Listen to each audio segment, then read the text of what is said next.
Kell Brook dispatches Frankie Gavin in 6 rounds. Gavin tried his best to do what he normally does, which is box a negative defensive fight and try and suck the life out of the ring, turn it into a chess match. That's his type of situation.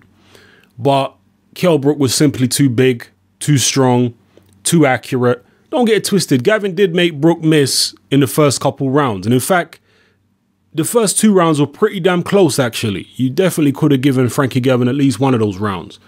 But once Kell Brook found his range, it was only a matter of time. And Frankie Gavin looked less and less comfortable. Kell Brook was getting more and more on top. All Frankie Gavin was really throwing out most of the time was a few jabs here and there. And he started shipping punishment. He started going against the ropes. And he lost energy very, very quickly. I thought Frankie Gavin may have lasted until maybe 8 or 9 rounds. That's what I was thinking before the fight. I thought, yeah, if he really boxes negative and stays on the back foot like usual, maybe he can go 8 or 9. But it was all too easy for Kell Brook. He barely got out of first gear, to be honest with you. If he'd really stepped on it, he probably could have got Gavin out there even sooner.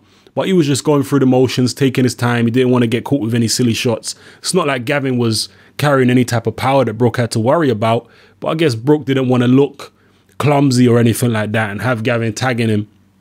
So he just made sure that it was a nice clean victory.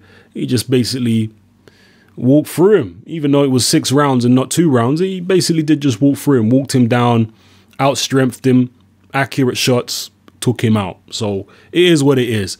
A disappointing top of the bill fight for what was otherwise a pretty good card. It wasn't an amazing card. The Mitchell-Linares fight was good. The Selby-Gradovich fight was pretty good, and Selby did well in the Gradovich fight, even though Gradovich was very, very poor. I mean, wow, how that guy was a world champion, I'll never know, because he was very, very poor. And I know there are crude fighters out there who are good, but Gradovich, wow, he's one of the very, very poorest. But, you know, hats off to Lee Selby. Yeah, like I say, Mitchell-Linares was good, even though Linares himself is pretty poor. And Joshua against Johnson, Johnson turned up for a payday. And the top, but you know, these fights at least were entertaining. But at the top of the bill, Kell Brook against Frankie Gavin. It was a glorified sparring session, to be honest with you. Kell Brook just going through the motions, hardly even seemed bothered. And Frankie Gavin not really putting up too much resistance other than trying to survive. So it is what it is. This is no way a worthwhile pay-per-view, in my opinion. I think if that card was in America, there is no way in hell that would have been pay-per-view. No way in hell. It would have just been a standard fight. It probably would have been on Spike. A standard card on Spike or something like that. You know, maybe on Showtime, but I doubt it. Anyway, drop your comments below. Let me know how you felt about this performance from Kell Brook.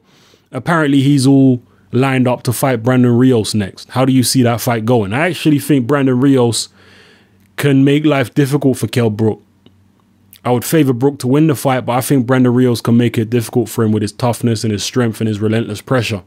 But maybe you disagree. Drop your comments in the comment section below. Let me know how you feel. It's Hatman, I'm out.